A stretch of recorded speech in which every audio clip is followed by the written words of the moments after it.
خارجی حضرت عبداللہ بن عباس رضی اللہ تعالی عنہما سے کہنے لگے کہ حضرت علی رضی اللہ تعالی عنہ نے حضرت ابو موسیٰ اشعری رضی اللہ عنہ کو حکم بنایا، یعنی فیصلہ کرنے والا بنایا، حالانکہ اللہ تعالیٰ فرماتا ہے ان الحکم الا للہ، فیصلہ کرنے والا تو اللہ کے سوا کوئی نہیں، لہذا حضرت علی مشرک ہو چکے۔ خارجیوں کی یہ بات سن کر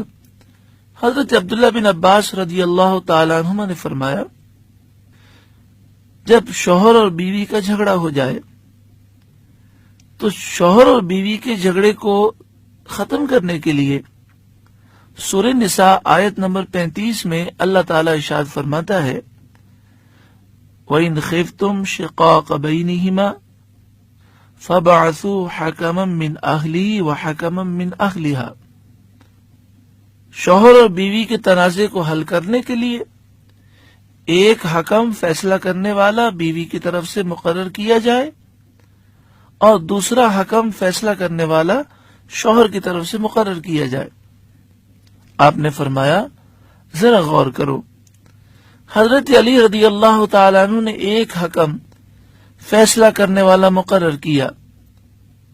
تو تم نے ان پر شرک کا الزام لگا دیا،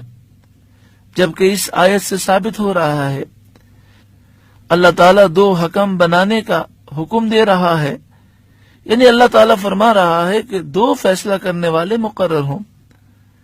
تو کیا قرآن مجید شرک کی دعوت دے رہا ہے؟ بلکہ بات صرف یہ ہے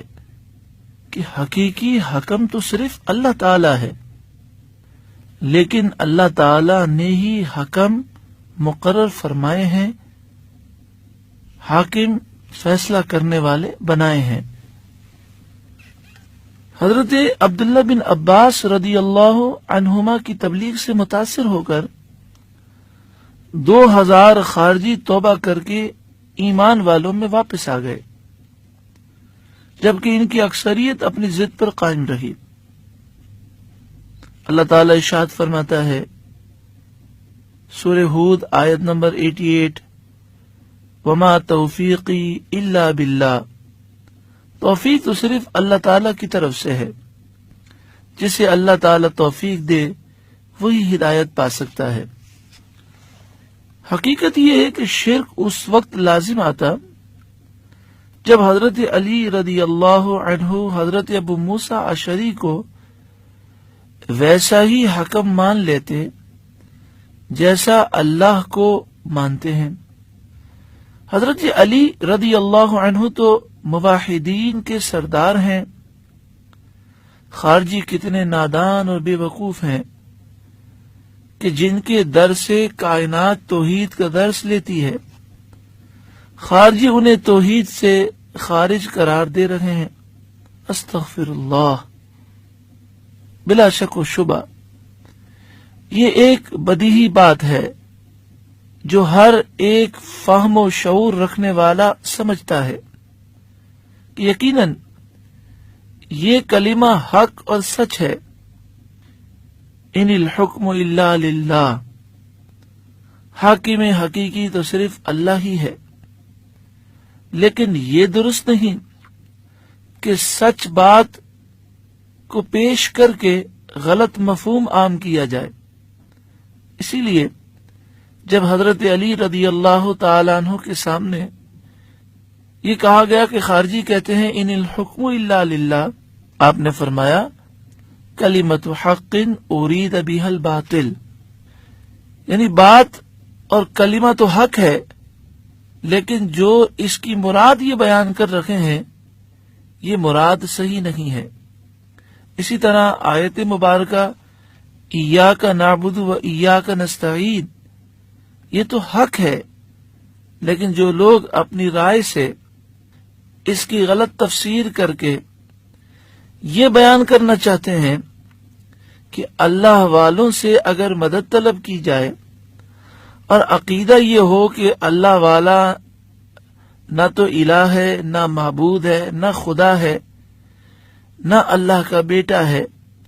صرف وہ محض اللہ کا مقبول بندہ ہے، اور اللہ نے اسے مدد حاصل کرنے کا ذریعہ بنایا ہے، اور بطور وسیلہ اگر اللہ والے کو مدد کے لیے پکارے تو اسے یہ کہنا کہ وہ شرک کر رہا ہے، تو در حقیقت وہ اس آیت کا غلط مفہوم بیان کر رہا ہے جو شخص ایسا الزام کسی مسلمان پہ لگائے۔ شرک کی تعریف کیا ہے؟ علامہ تفتزانی کی معتمد علیہ مشہور زمانہ تصنیف ہے شرح عقائد نصفی، جو آج پوری دنیا میں درس نظامی عالم کورس میں شامل ہے۔ اس میں علامہ تفتزانی لکھتے ہیں، الاشراک ہوا اثبات الشریک فی الالوہیت بمعنی وجوب الوجود کما للمجوس او بمعنی استحقاق العبادت کما لعبدۃ الاصنام۔ کسی کو شریک ٹھہرانے سے مراد یہ ہے کہ مجوسیوں کی طرح کسی کو الہ، خدا اور واجب الوجود سمجھا جائے، یا بت پرستوں کی طرح کسی کو عبادت کے لائق سمجھا جائے۔ آپ دیکھیں، الحمدللہ حضور صلی اللہ علیہ وآلہ وسلم کا کوئی بھی عاشق سرکار دو عالم صلی اللہ علیہ وآلہ وسلم سے محبت کرنے والا حضور صلی اللہ علیہ وآلہ وسلم کو نہ خدا سمجھتا ہے، نہ الہ، نہ معبود، اور نہ ہی واجب الوجود جانتا ہے، اور نہ ہی کوئی مسلمان رسول اللہ صلی اللہ علیہ وسلم کی عبادت کرتا ہے، تو پھر مسلمانوں پر شرک کا الزام کتنا بڑا ظلم ہے۔ شرک کی 3 اقسام ہیں: شرک فی العبادہ، شرک فی الذات، شرک فی الصفات۔ شرک فی العبادہ یہ ہے کہ اللہ تعالی کے علاوہ کسی اور کو عبادت کا مستحق سمجھا جائے۔ اللہ تعالی نے ارشاد فرمایا 15واں پارہ سورہ بنی اسرائیل آیت نمبر 23 میں ارشاد فرمایا، وَقَضَى رَبُّكَ أَلَّا تَعْبُدُوا إِلَّا إِيَّاهُ، اور آپ کے رب نے حکم فرمایا کہ اس کے علاوہ کسی اور کی عبادت نہ کرو۔